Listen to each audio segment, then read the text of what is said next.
Weather Northeastern. Let's get into some viewer sent in videos here. This is Lucas D from Linden, Texas. Take a look at some of these beautiful HD videos here. This is taking us into the Christmas season here. And as you can see, a nice time lapse of a beautiful crimson sunset here in Linden. And these videos look spectacular. The footage on them is very high definition. And as we take a look at the next video here, he's testing out some of his focus techniques, some of his focus filters and whatnot with this HD camcorder. So very nice, focusing on that water.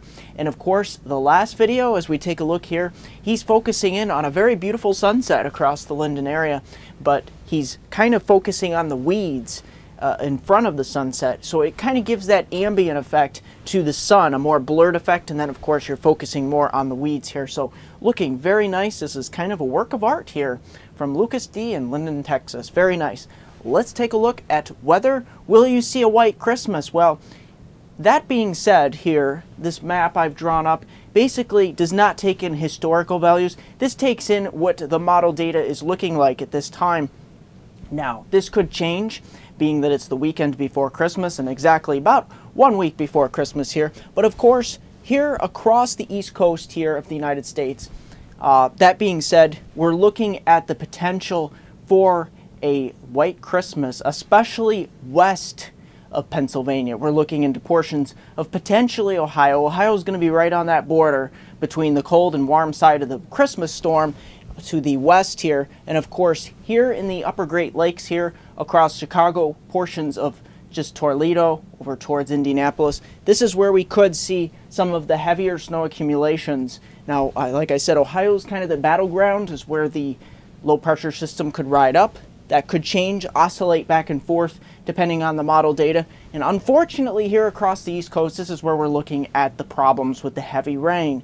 And there could be some moderate flooding problems here across portions of New York, Pennsylvania, and southern New England. So we get a large moisture fetch off the Atlantic here and a lot here off the Gulf of Mexico too. So we're going to continue to watch that. Unfortunately here across the Great Lakes, you're going to be dealing with potentially blizzard conditions. If the models are right on this system going down to 984, 982 millibars, this could be quite a blockbuster on the backside of the system. Let's take a look at those liquid precipitation totals. I've gotten some questions here across the Pacific Northwest, considering portions of Oregon and Washington.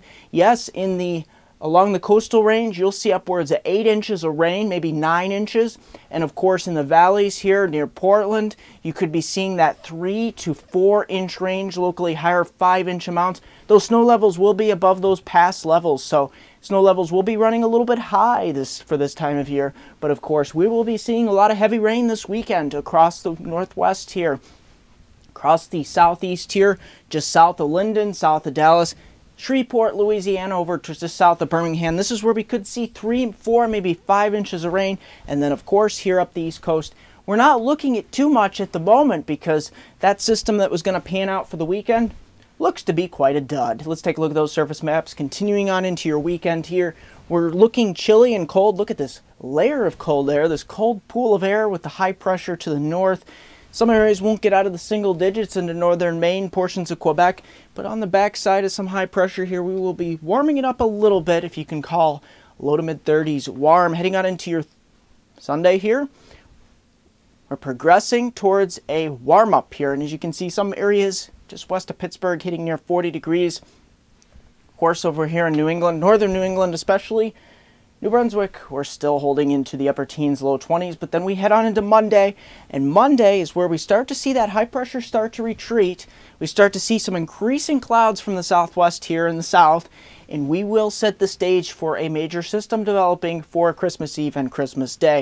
You can see those temperatures riding up near 40 in many locations, and as we progress on towards just the day before Christmas Eve here on into your Tuesday, look at this. Many locations getting up into the low to mid 40s, maybe upper 40s across portions of southern Pennsylvania and Ohio.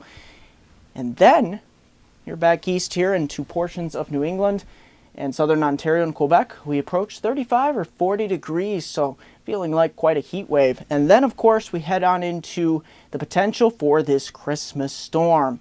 As I've shown you, white Christmas map potential, that kind of mirrors this low pressure run that's expected to move up, basically due north right just east of the Mississippi River Valley, right up the Ohio River Valley, somewhere between Toledo and Erie, Pennsylvania. That's where the low pressure is expected to pass and strengthen rapidly due north, with another low pressure system developing along the east coast somewhere here off of New York City or Long Island.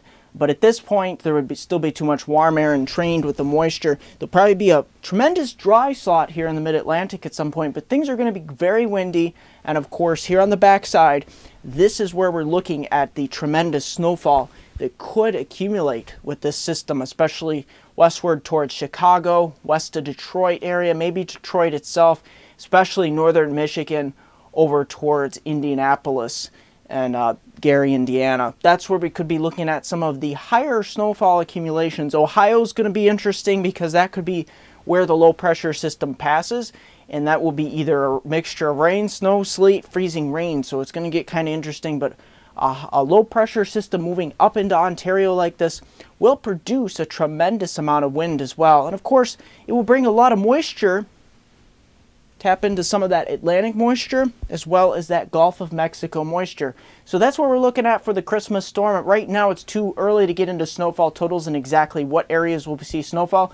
But that snowfall map I showed you kind of put into perspective what areas could potentially be seeing a white Christmas. That's going to do it for this edition of Weather Northeastern. I'm going to keep you updated through the Christmas holiday and into the New Year's holiday. But don't forget to like me on Facebook and MeteoMark for all your micro updates, and Twitter at Weather WX Northeastern. Here's that 5-day outlook from Binghamton to Scranton, upper Susquehanna region of upstate New York, northeast Pennsylvania. We take it through the weekend here. Pretty calm Saturday and Sunday. Lows in the mid to upper 20s. Lows in, or basically highs into the low to mid 30s. Heading on into Monday, look at this. We head up towards 40. And then by Tuesday and then Christmas Eve, Wednesday, we head way up into near 50 degrees for your Christmas Eve. It's not going to feel very Christmas-like with some heavy rain developing. And that's where the potential for some slight to moderate flooding. We could get on the order of 2 to as much as 4 inches of rain. So this is the day I'm going to be watching in our extended outlook. I'll have more updates to come for Weather Northeastern.